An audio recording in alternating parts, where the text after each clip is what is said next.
Hello అండి. Welcome to my channel Suma cooking. మనకు చిన్నపాటి పండగలొస్తే మనకు వెంటనే గుర్తుకొచ్చేది కమ్మటి నోరూరించే పులిహార.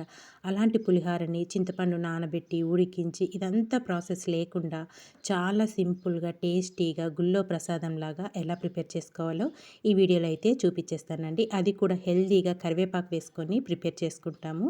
చాలా కమ్మగా ఉంటుంది. మరిప్పుడు అది ఎలా ప్రిపేర్ చేసుకోవాలో వీడియోలోకైతే వెళ్ళిపోదాము. దానికోసం ఫస్ట్ స్టవ్ పైన ఒక ప్యాన్ పెట్టేసుకొని 1 టేబుల్ స్పూన్ వరకు ఆయిల్ వేసుకోవాలి. ఆయిల్ కొంచెం వేడయ్యాక దీంట్లోకి 1 కప్పు వరకు పల్లీలు వేసుకోవాలి. ఇందులోనే ఒక 10 వరకు మిరియాలు కూడా వేసేసుకోవాలి. ఇందులో ఒక 4 ముక్కల వరకు అల్లం వేసేసుకోండి. పొట్టు తీసేసుకొని అల్లానికి చిన్నగా నేను చూపించిన విధంగా ఒక 4 ముక్కల అల్లం కూడా వేసేసుకొని చక్కగా ఇదంతా దోరగా ఫ్రై చేసుకోవాలి. ఇది కొంచెం ఇలా దోరగా ఫ్రై అయ్యాక దీంట్లోకి కొద్దిగా మెంతులు వేసుకోండి. మరీ ఎక్కువ కాదు, మనకు చేదొచ్చేస్తుంది పులిహోర అనేది. నేను వీడియోలో చూపించిన విధంగా లైట్‌గా మెంతులు కూడా వేసుకొని మెంతులు వేసుకున్నాక ఒక నిమిషం పాటు దోరగా ఫ్రై చేసుకోవాలి. తర్వాత ఇందులోకి ఒక కప్పు వరకు కరివేపాకును శుభ్రంగా కడిగేసుకొని ఆరబెట్టుకున్న కరివేపాకును వేసేసుకోవాలి. ఇందులోకి ఒక 5 ఎండుమిర్చి కూడా వేసేసుకోవాలి. 1 టేబుల్ స్పూన్ వరకు జీలకర్ర, 1 టేబుల్ స్పూన్ వరకు ఆవాలు కూడా వేసేసుకోవాలి. ఇలా వేసేసుకొని ఇవన్నీ మాడిపోకుండా దోరగా ఫ్రై చేసుకోవాలి. ఇక్కడ మనం వేసుకున్న కరివేపాకు అనేది క్రిస్పీగా అయ్యే విధంగా చిన్న మంట మీదే వేయించుకోవాలండి.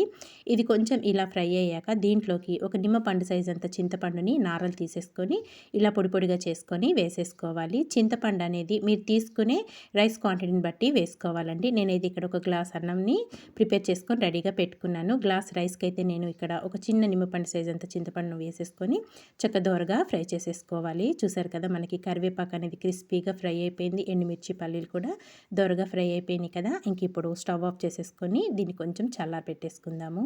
చల్లారిపోయాక ఇదంతా ఒక మిక్సీ జార్లోకి అయితే వేసేసుకోవాలి.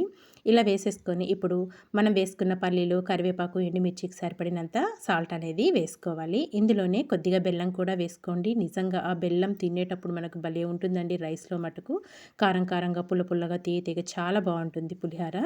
బెల్లం కూడా వేసేసుకొని బరకగా గ్రైండ్ చేసుకోవాలి, మరీ మెత్తగా కాకుండా.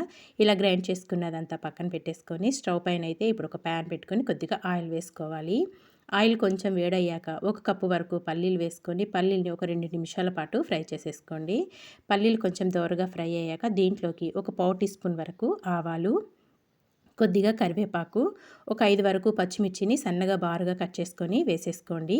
మీరు తినే కారాన్ని బట్టి పచ్చిమిర్చి వేసుకోండి. ఇందులోనే ఒక 2 ఎండుమిర్చిని 2 ముక్కలుగా కట్ చేసుకొని వేసేసుకొని తాలింపు అనేది బాగా ఫ్రై చేసుకోవాలి. ఈ తాలింపు కొంచెం ఫ్రై అయ్యాక దీంట్లోకి ఒక పావు టీ స్పూన్ వరకు పసుపు కూడా వేసేసుకోవాలి.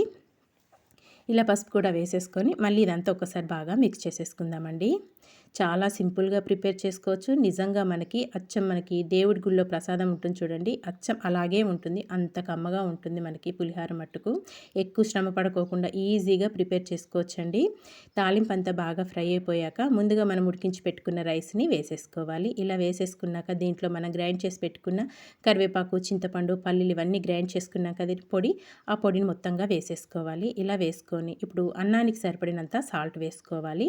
ఆల్రెడీ మనం గ్రైండ్ చేసుకునేటప్పుడు పల్లీలు, కరివేపాకులు వేసుకున్నాం కదా, చూసుకొని అన్నానికి సరిపడినంత సాల్ట్ వేసుకొని ఇదంతా బాగా మిక్స్ చేసేసుకోవాలి. మనం వేసుకున్న కరివేపాకు పొడి అనేది అన్నానికి అంతా పట్టే విధంగా మొత్తంగా కలిపేసుకోవాలండి. చూసారు కదా, కలర్ కూడా ఎంత బాగా వచ్చేసిందో మనకి గ్రీన్ కలర్లోకి.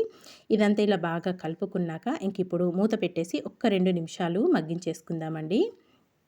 మనం ఇలా కరివేపాకు పొడిని ప్రిపేర్ చేసుకొని ఫ్రిడ్జ్లో కనుక స్టోర్ చేసుకుంటే ఒక 2 నెలలైనా పాడవకుండా ఫ్రెష్గా ఉంటుంది.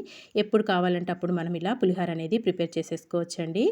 ఇక్కడ మనం ఒక 2 నిమిషాల తర్వాత అయితే మూత తీసుకొని సన్నగా కట్ చేసుకున్న కొత్తిమీర వేసుకొని ఇదంతా ఒకసారి మిక్స్ చేసేసుకొని ఇంకా స్టవ్ ఆఫ్ చేసేసి ఒక ప్లేట్లోకి అయితే సర్వ్ చేసేసుకుందాము. ఇంతే అండి, చాలా సింపుల్గా, టేస్టీగా, ఎక్కువ శ్రమ పడుకోకుండా ఈజీగా చేసేసుకున్నాం కదా మనము కరివేపాకు చింతపండు పులిహోర అనేది. మరి మీకు నచ్చిందా? నచ్చితే మీరు కూడా తప్పకుండా ఒకసారి ట్రై చేయండి. ట్రై చేశాక మీరే అంటారు చాలా బాగుంది అని. ఇంకెందుకు ఆలస్యం, ట్రై చేశాక ఎలా వచ్చిందో కామెంట్ చేయడం మాత్రం మర్చిపోవద్దండి. Thank you for watching friends. Bye bye.